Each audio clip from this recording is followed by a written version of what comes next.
Hi, I'm Nathan Kogan, visiting from Portland, Oregon. Can you hear me in the back okay? Okay. It's been a joy sitting here with all of Ann's friends and family this afternoon. I'm really deeply touched. I probably have known Ann longer than anybody in this room. She was born in Bath, Maine in 1941, and I was running around already as a 4-year-old.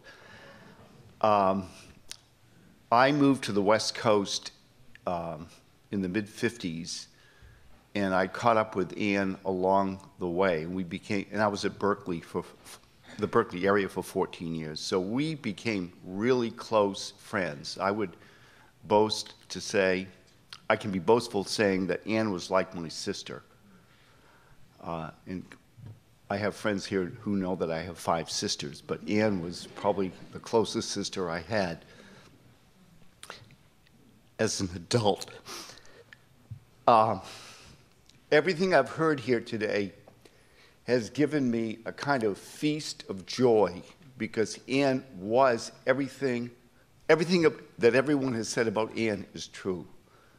And yet there are so many other details about her life that are unbelievably significant. I knew what it was like for her to grow up with a mother who was incapable of taking care of her kids because she had bad mental health. So Ann, from a very small age, at a very early age, became kind of like a mother in her own little family of 2 sisters. By the way, Nada and I talked recently. Nada is Ann's other sister, in addition to Elaine. She sends her best wishes to the family. But Ann grew up under the worst of home circumstances.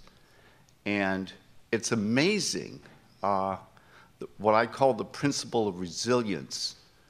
She was smart, she was happy, she was so involved as a young woman, not only in Providence, but at the University of New Hampshire. And when she came west, she brought that same level of enthusiasm and love for life. And I speak for approximately 11 members of my clan. I'm speaking for my oldest friend, David Ziblatt, whose family of 15 is happily represented here. 2 of my sons came down from Portland to be with me today.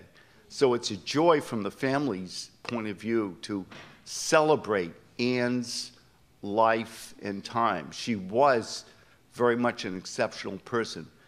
I don't know how to account for this, but the Ziblatts and the Kogans and Ann would spend almost every summer from 1970 on in Ashland, Oregon, where we would hang out and have a great time seeing plays. And we missed that. I speak for my family and my friends. We missed that about Ann's presence because she was so involved with theater. She loved theater. She will be loved by all of us forever. Thank you.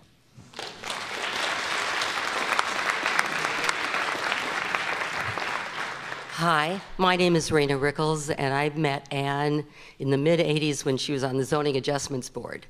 And I was one of the privileged few who were allowed to have dinner at this restaurant that preceded the board meetings that was known for its asbestos-only mouth ability to eat that food.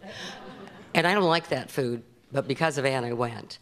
I was just talking to a couple people before this, and Ann very much liked her intimate circles too. And I don't know if this big group was what Ann would have wanted. But this isn't as much for Ann as it is for all of us, because we all loved her so much. And she had a special way of making each one of us think that we were her best friend. And while we were with her, we were. And she never let us forget that.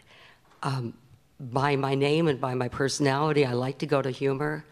I don't have any now. I just have 3 words that I like to add to Ann that I think are consistent with what everybody said. And I think the first word is reasonable. She was immensely reasonable. and reasonable with very few words. And yes, she was BCA, elected to the council, but she also saw pragmatic ways of looking at things. And when she made her pronouncement, which didn't take her long to do because she had a very strong moral compass, people naturally went along with her. And she's probably one of the very few people in the many things that she did that doesn't have an enemy because she was so reasonable. The second category, she was dependable. And because of her being so dependable, many organizations may have failed, but for Ann stepping in. Max talked to you about one. Another one is National Women's Political Caucus. In the mid-90s, it was a very, very small group, and nobody wanted to be chair. So Ann Chandler was chair, I think, for 6 or 7 years, while the group grew and came back and was able to do that. I don't know if we would be here if it weren't for Ann stepping to the plate. On a more personal note, I'm sure the older ones of us remember Arlene Slaughter. She was the Berkeley real estate woman who was blackballed because she had the audacity to be willing to sell to African Americans anywhere in Berkeley. And it took a Supreme Court case with Mal Bernstein and Joe Grodin to get her license back. And she had a son named Mickey Phillips, and a lot of people didn't know him, but he carried on the Central Realty and did a lot of the work while his mother was out fighting the causes. Mickey died. There was going to be a funeral service. There was almost no time, and Tom Bates was out of town.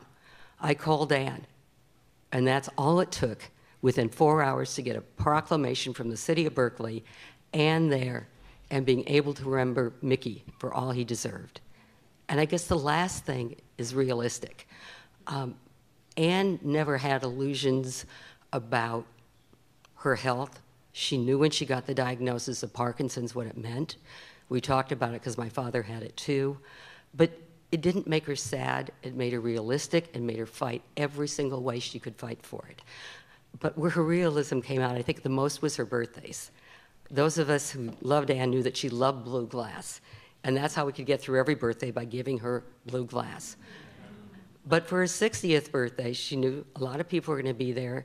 She says, I don't need any more possessions. So if I can't eat it or see it, don't bring it to me. For her 70th birthday, again, she knew her time wouldn't be long. So she wasn't asking for anything she could see, eat, or read. But she cared about her legacy. So for her 70th birthday, all she wanted was gifts to her favorite charities. And I just hope that I, like all of us here who felt so deeply about Ann, can continue my life so that I can be the kind of person Ann wanted and believed I could be, as she believed all of us could be.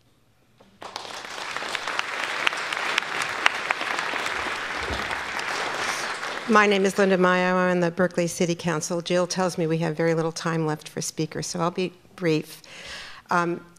I was never really in Ann's fold, but I was.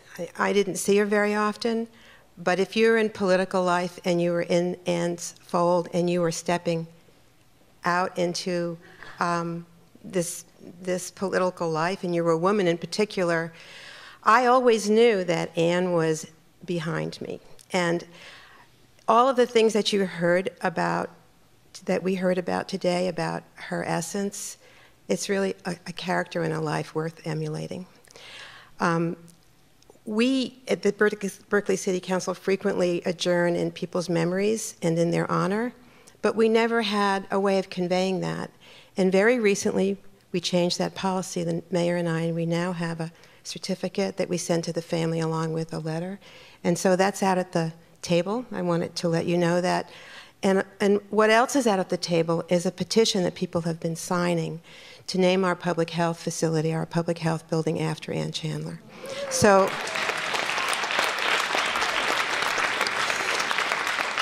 the mayor and I will carry that forward, and I invite you to just put your name to that long list of people who cherished her and honored her.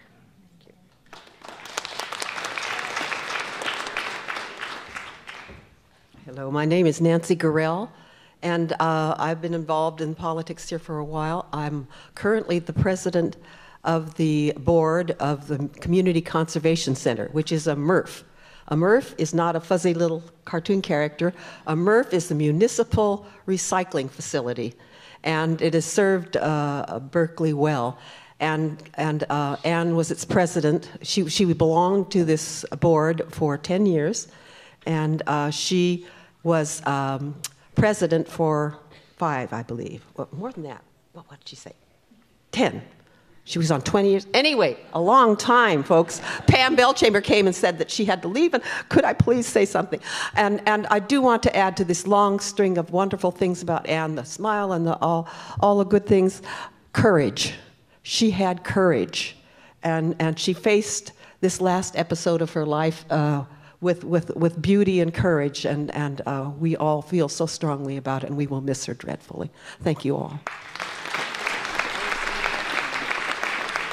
So share some more ginger snaps, which are out there. And I was remiss, before we sing our last song, I'm going to let Tom, our mayor, say something, but I was remiss in that I pointed out this documentary and encouraged you to attend. But the reason that Ethel and Ann were interviewed in it is, and Tom, you didn't share, I thought you'd come up, but Tom Braun was the creator of this. And Ethel Mannheimer was the first person to bring it into a government setting, which is domestic partner benefits. And Ethel Mannheimer, as a school board member, supported or put through the Berkeley Unified School District domestic partner benefits. And then Ann, on her first night, which was also my first night, so it was the first vote I took in 1984, introduced the ordinance for Berkeley, City of Berkeley employees to have domestic partner benefits, first city in the U.S. to do so.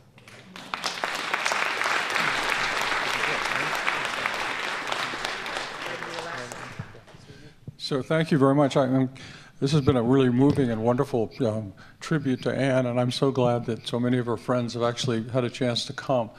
And I just felt remiss as the mayor to not say something about this wonderful woman, and I'm not going to go on and on. You've heard all the wonderful things about her, but I had the opportunity to know her over almost 30 years, and it was a wonderful relationship.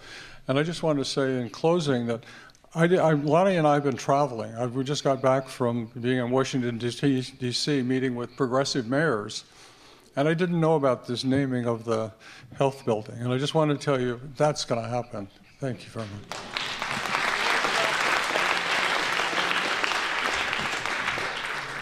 So sign the letter asking, even though they've made the commitment, let's show the public support to name the West Berkeley Health Center after Ann. And we're going to conclude now with the song, but it's not really the conclusion because we have this wonderful food and drink in the lobby, so all of us can, share time and our memories with Ann, talking to each other in the lobby. But pick up your papers, our song. We aren't going to do Girl Just Want to Have Fun because it's hard to sing. We're going to do Joe Hill. All right? Yeah. Okay. So ready? I dreamed I saw Joe Hill last